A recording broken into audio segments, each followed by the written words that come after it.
జాతీయ విద్యా విధానాన్ని ఎన్ఏపీ అనుసరించిన 1వ తరగతి నుండి 5వ తరగతి వరకు హిందీని తప్పనిసరిగా బోధించాలన్న మహారాష్ట్ర ప్రభుత్వ నిర్ణయంపై ఉద్ధవ్ ఠాక్రే మహారాష్ట్ర నవనిర్మాణ సేవా నేత రాజ్ ఠాక్రే తొలిసారిగా ఒకే వేదికపై ఒక్కటయ్యారు.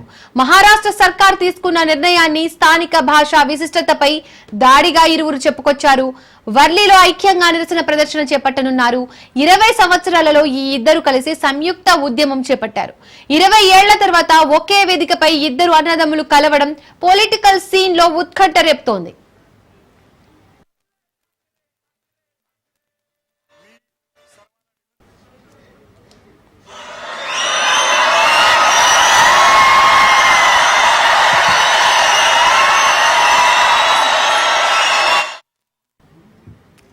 జాతీయ విద్యా విధానాన్ని ఎన్ఏపీ అనుసరించి 1వ తరగతి నుండి 5వ తరగతి వరకు హిందీని తప్పనిసరిగా బోధించాలన్న మహారాష్ట్ర ప్రభుత్వ నిర్ణయంపై ఉద్ధవ్ ఠాక్రే మహారాష్ట్ర నవనిర్మాణ సేవా నేత రాజ్ ఠాక్రే తొలిసారిగా ఒకే వేదికపై ఒకటయ్యారు.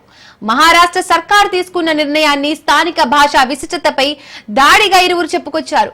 వర్లీలో ఐక్యంగా నిరసన ప్రదర్శన చేపట్టనున్నారు. 20 సంవత్సరాలలో ఈ ఇద్దరు కలిసి సంయుక్త ఉద్యమం చేపట్టారు. 20 ఏళ్ల తర్వాత ఒకే వేదికపై ఇద్దరు అన్నదమ్ములు కలవడం పొలిటికల్ సీన్ లో ఉత్కంఠ రేపుతోంది.